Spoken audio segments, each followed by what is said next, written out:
Ibyak to pawasyan amin patton tunginom tahen. Nuam hil takina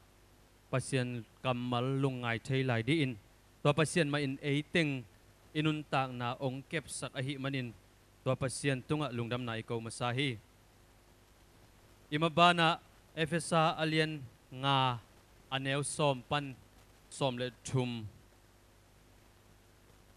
Amasay na isim may na Efesa lai siyang thosung anew khat panina alien khat panina gok chiang hiin. Alien khat panina thum na dong ki kalpen. Pasien thu to kisay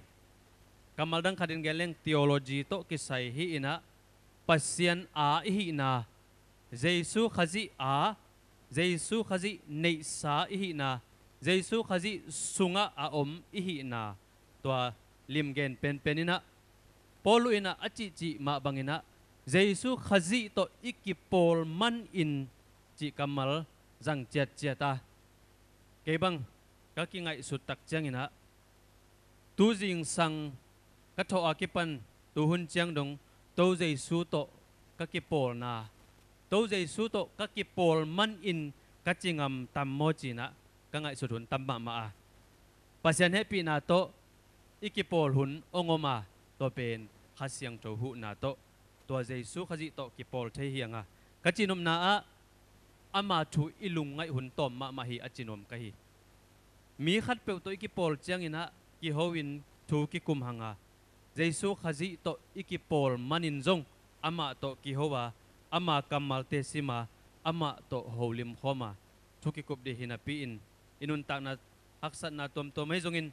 ilunggul na ichile sadek na tom hangin ahi zongin tua Jesu khazi to kipol lo khazel hi manin polu inbel ikipol man in chiat ngam ahi manina tunina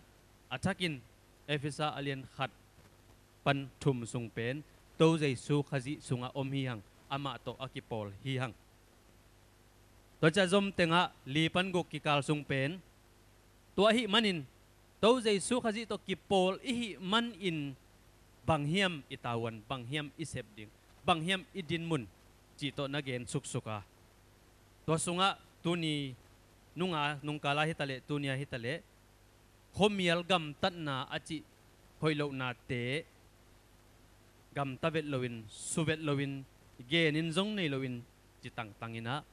tua Jesu khazi to akipol eite tua bang nun tak na inun tak ding alien li panina gok ke kala lim gen hi ale tunia lai sang tho tang te Efesa alien ngap aneu som pan som le thum sim khom ni bang tengin topa lung kim sak a hi hiam chi in kan un homial gam tan na bang ma in akimang lo na sem na te sukhavet keun la tua bang gam tan na te ahoy lo na pholak zo un kwa ma thai lo in asim tham in ahi te u gen ding na ngon in zong zum huai lua hi na khat peu hova ka puswa le hang apian zia man tak ong kilang hi isim khelai seng tho kamal mimal tan chadin achakin topa na nun tak na chak ong piang sakta hen anew som na sunga topa lungkim na banghiam chi in kanun chi a ithei sai lot nga sa ahi Hebrew alien som le khat anew gu ka na lo to pasian kilungkim sak zo lo hi na chei manin tua topa lungkim nang ama sabul pi pen igen to sama bangina na hiya topa alungkim sak zo tua na inei ding achakina onghan thoni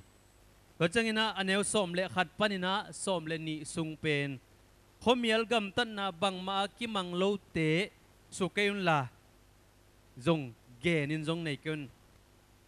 ayang achi bilbela ahoy lo na pholak zone ti ta bilbel koy be homial gam tan na ichi pen Efesa sung ma alian li som le nia bang na gen hiam chile homial gam tan na ichi pen thu lo doi be mi te gam tan na hi che tua homial gam tan na nungkala nulepa mo na a hoi lo chi khem pe ei jong hoi isak lo khem pe pen thu lo doi bete I gam tat zia hi to pen homial gam tat zia hi na chi efisa alien li som le ni to changina som le thum anel som le thuma en lenga tua khova ka ipolak ding tua jesu khaji khova ka ipolak ding pen bang teng hiam chi le efisa alien li som ni le thum en kik lenga nangai su naw le na lung simu thak suak sak un china